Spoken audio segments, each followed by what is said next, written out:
Olá, vamos dar sequência ao estudo da obra O Consolador, de Emmanuel e Chico Xavier. Nós estamos falando da parte da obra que trata da iluminação. E Emmanuel fala da necessidade de nos auto-iluminarmos.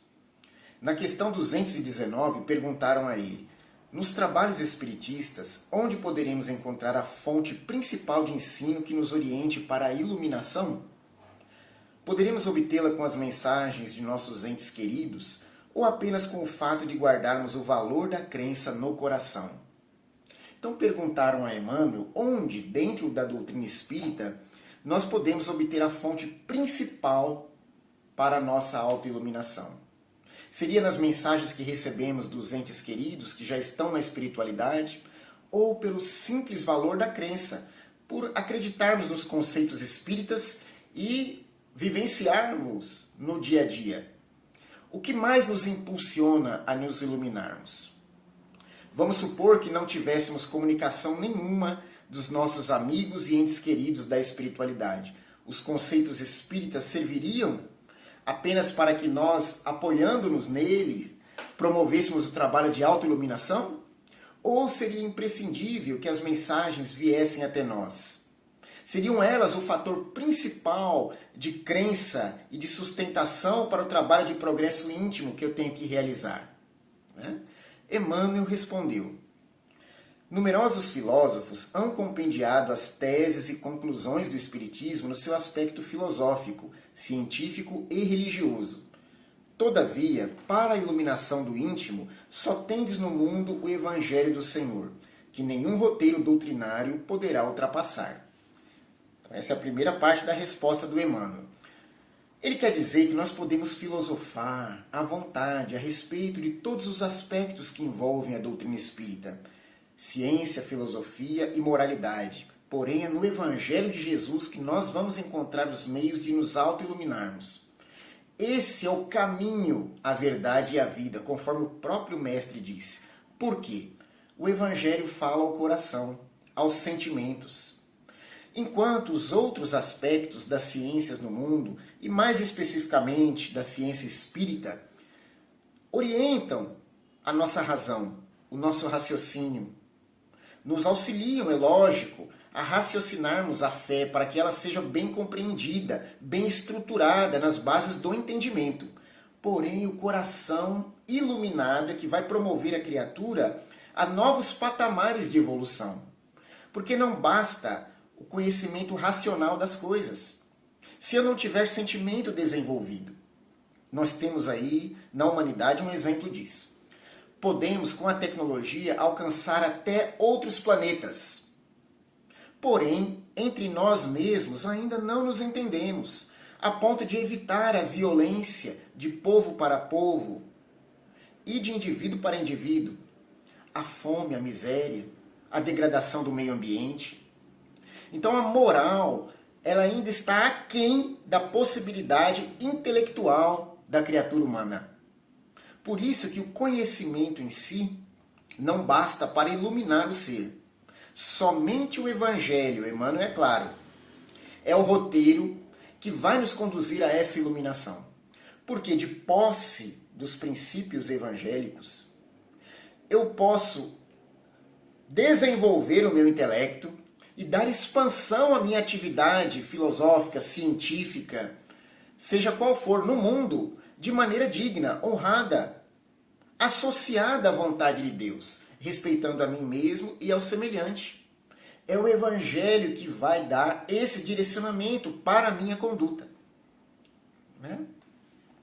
E ele continua respondendo: aliás, o Espiritismo e seus valores cristãos não possuem finalidade maior que a de restaurar a verdade evangélica para os corações desesperados e descrentes do mundo. Então, a finalidade maior do Espiritismo é levar o consolo, o reconforto a esses corações que estão desesperados no mundo. E não são poucos. Quem de nós não necessita ser apaziguado, diante das lutas da vida? Quem não precisa de um reconforto? O Espiritismo veio com a finalidade de nos esclarecer a respeito do funcionamento das leis divinas, porque nós estamos inseridos nelas, quer queiramos ou não. Mesmo aqueles que são mais descrentes, ainda assim estão inseridos na lei divina, porque ela não existe apenas para quem crê, é para todos. Então o Espiritismo nos ensina, independente da religião da criatura, a compreendermos essas leis, para que melhor possamos nos posicionar diante delas, extraindo do ambiente que nos encontramos as oportunidades felizes de nos estruturarmos na fé, no entendimento, no comportamento diferenciado, daquele que se configura nas palavras de Jesus, o sal da terra, que está no meio da multidão, que não é visto, né, permanece na obscuridade ali, no anonimato, mas faz a diferença, porque o seu comportamento destoa do geral, entendendo por geral ainda a tendência ao egoísmo, ao orgulho. Então o verdadeiro cristão, aquele que está de posse do tesouro do Evangelho, ele já não fomenta mais em si esse egoísmo e esse orgulho. Pelo contrário, procura alimentar a humildade e a caridade. Então torna-se um diferencial, sem pretender ser superior, a não ser a si mesmo.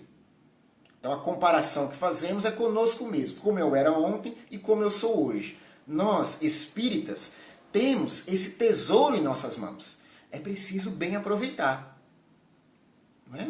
Então, a finalidade do Espiritismo é extrair os valores cristãos na sua essência e revivê-los na nossa mente, no nosso pensamento, na nossa consciência, como se eles estivessem no fundo de um lago e fossem elevados para que todos pudessem tirar proveito. O Espiritismo quer isso, porque a par do conhecimento científico que a humanidade acumulou no decorrer dos séculos e milênios, tem a necessidade viva do Evangelho premente diante das almas humanas. E o Espiritismo quer que esse Evangelho banhe então os nossos corações, nossos sentimentos, para que façamos melhor uso do potencial que temos.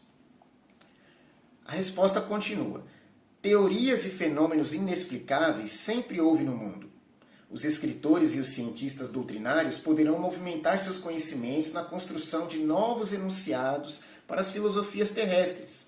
Mas a obra definitiva do Espiritismo é a de edificação da consciência profunda no Evangelho de Jesus Cristo. É o que estamos falando aqui.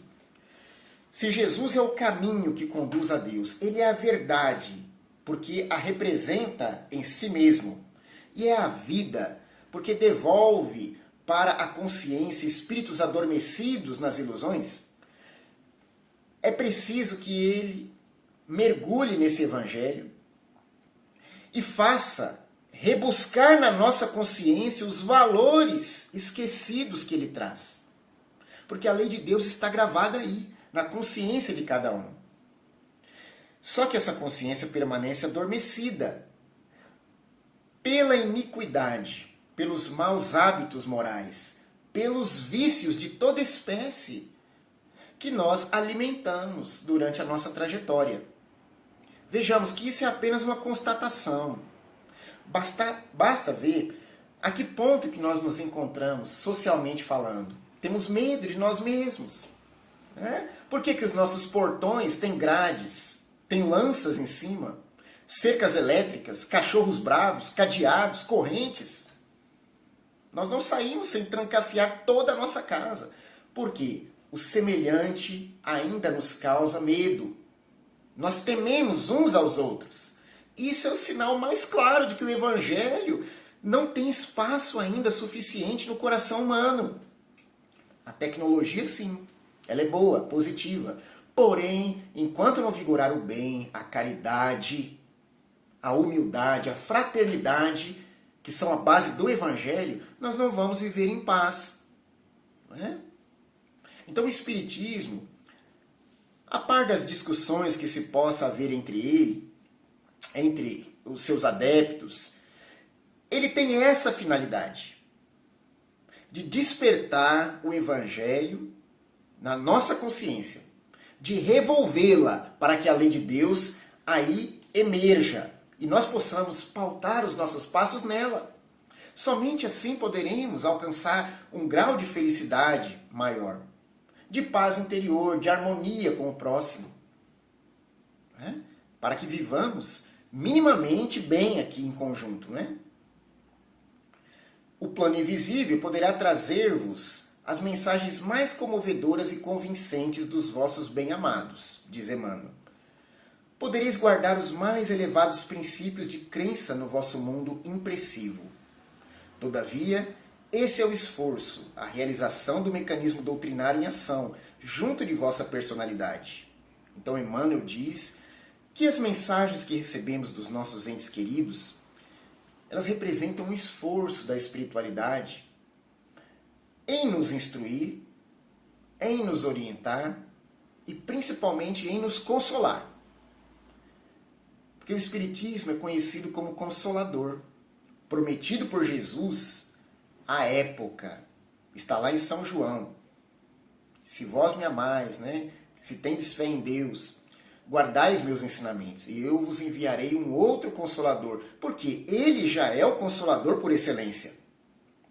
Mas ele, sabendo que partiria, prometeu um outro Consolador, que vos ensinará todas as coisas, além de fazer relembrar os meus ensinamentos, porque sabia que seus ensinamentos iam ficar perdidos para a grande maioria. O que fizemos da simplicidade dos ensinos de Jesus? O que fizemos com as instituições religiosas, que originalmente eram tão singelas, tão humildes, que abarcavam todo mundo, num sentimento fraterno, né? O que fizemos delas? Esquecemos as bases dos ensinamentos e adaptamos ao nosso modo de ser. Por isso que carecemos tanto hoje de evangelho, porque ele não está vivo no nosso coração.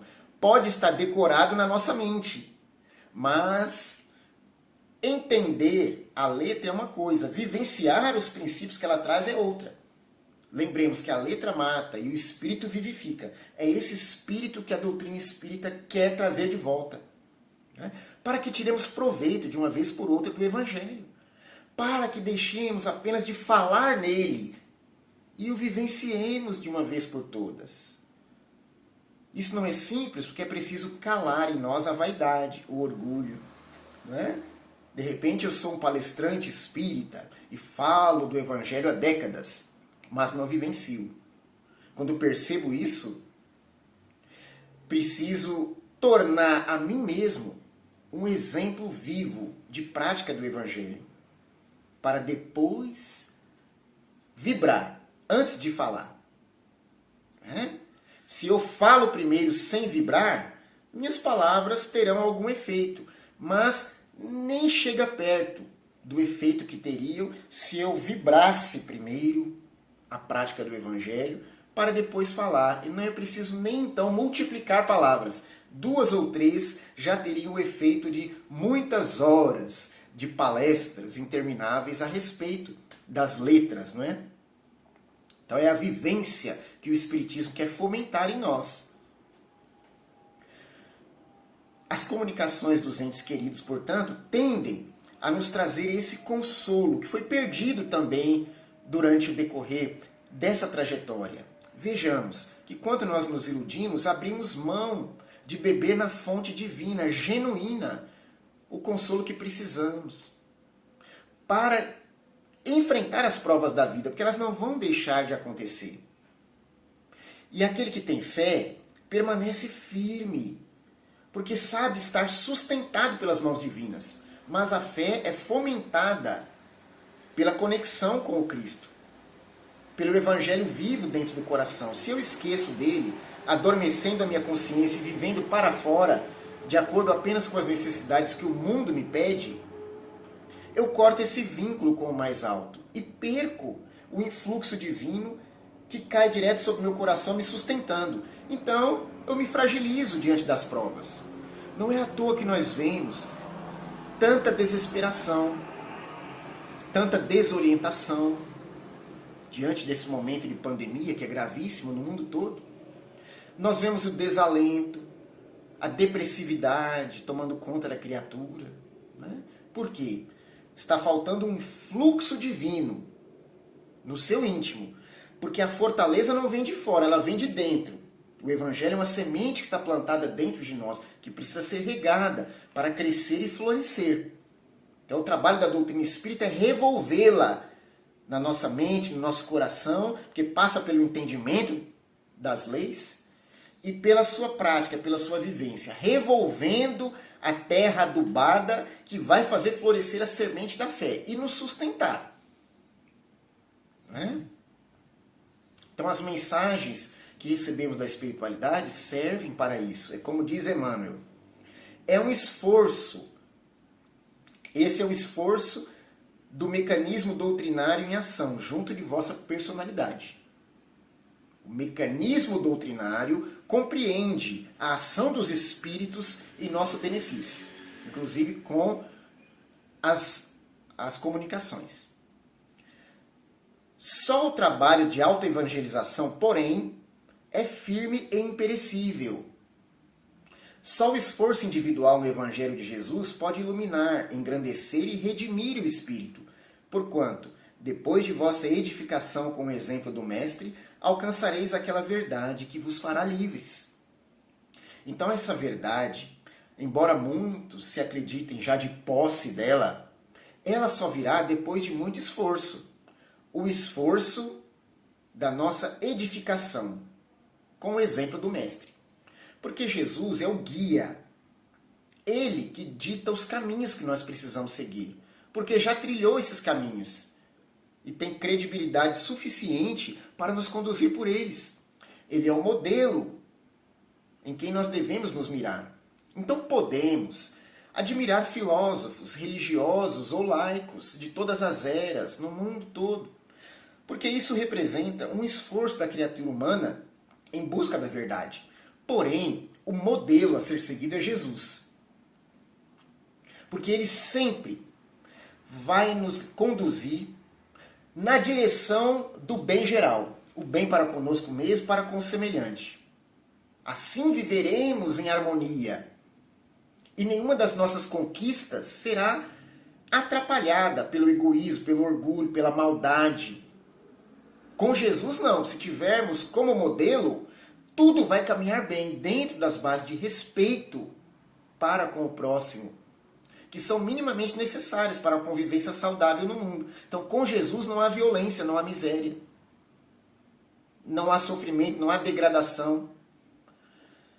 Há esforço próprio, há dor e lágrimas, mas do espírito que luta contra si mesmo, contra as suas imperfeições, porque já as reconhece e quer combatê-las. Essa é a cruz a que o próprio Jesus se referiu. Quem quiser me seguir, esquece de ti mesmo. Toma a tua cruz e segue-me. Então, carregar a cruz é travar o bom combate com as nossas próprias imperfeições, até que consigamos domar essas inclinações más e o homem novo renasça, né? Se sobreponha a edificados no Senhor. Então, tomaremos posse da verdade. É interessante o que Emmanuel diz, né? Então vamos reler as suas palavras. Só o esforço individual no Evangelho de Jesus pode iluminar, engrandecer e redimir o espírito. Porquanto, depois de vossa edificação com o exemplo do Mestre, alcançareis aquela verdade que vos fará livres. Livres do quê? De tudo que nos prende à inferioridade. A tudo que está acorrentando a nossa alma dentro de nós mesmos. Sentimentos perniciosos, que foram alimentados por séculos e milênios e se transformaram em chagas morais que nós carregamos até hoje. O Evangelho liberta disso. É um trabalho paulatino. Precisa ser feito com paciência, com amor por nós mesmos, com respeito às nossas limitações, mas com operosidade. É necessário empreender esforços no sentido de nos melhorarmos sempre. Cada minuto é uma oportunidade valiosa que nós temos aqui de concebermos essa renovação dentro de nós mesmos.